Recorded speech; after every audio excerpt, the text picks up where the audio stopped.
देश की संसद में शुक्रवार को उस समय बड़ा सियासी टकराव देखने को मिला जब महिला आरक्षण और परिसीमन से जुड़े 131वें संविधान संशोधन विधेयक को लोकसभा में पारित किया जा सका।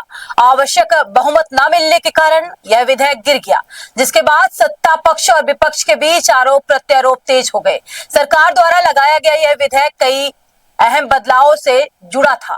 इसके तहत लोकसभा और विधानसभा में 33% महिला आरक्षण लागू करने का प्रस्ताव था। साथ ही परिसीमन के माध्यम से सीटों का नया बंटवारा करने और लोकसभा सीटों की संख्या 543 से बढ़ाकर 885 करने की योजना शामिल थी।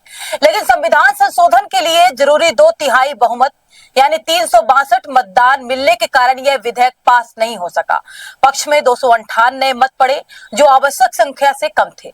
विधेयक गिरने के बाद सरकार ने विपक्ष पर तीखा हमला बोला और कहा कि विपक्ष ने महिलाओं को आरक्षण देने का ऐतिहासिक अवसर गंवा दिया है। सत्ता पक्ष ने इसे नारी शक्ति के अधिकार के खिलाफ कदम बताया।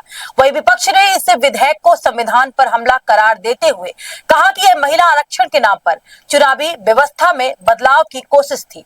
विपक्ष का यह भी कहना है कि यदि सरकार वास्तव में महिला आरक्षण लागू करना चाहती है तो पहले से मौजूद कानून को लागू किया जा सकता था। राजनीतिक जानकारों का मानना है कि इस विधेयक की समय सीमा भी कई सवाल खड़े करती है। जब सरकार को पर्याप्त बहुमत नहीं था तब भी इसे पेश किया गया, जिसे कई विशेषज्ञ चुनावी रणनीति का हिस्सा मान रहे हैं, जिसके जरिए विपक्ष को महिलाओं के खिलाफ दिखाने और चुनावी राज्यों में संदेश देने की कोशिश की जा सकती है। इस पूरे विवाद में परिसीमन का मुद्दा भी अहम बन गया है।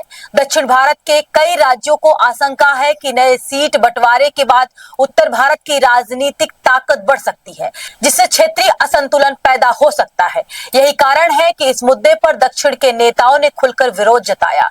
भले यह विधेयक फिलहाल पारित नहीं हो पाया हो, लेकिन इससे एक बड़ा राजनीतिक मुद्दा जरूर खड़ा हो गया है।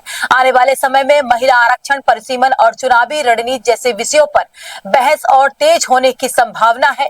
यह मामला अब संसद से निकलकर सीधे जनता के बीच पहुंच चुका है और आने वाले चुनाव में इसका असर साफ दिखाई दे सकता है। इसी तरह बने रहिए हमारे साथ हर सच की पहली दस्तक टीवी फर्स्ट में।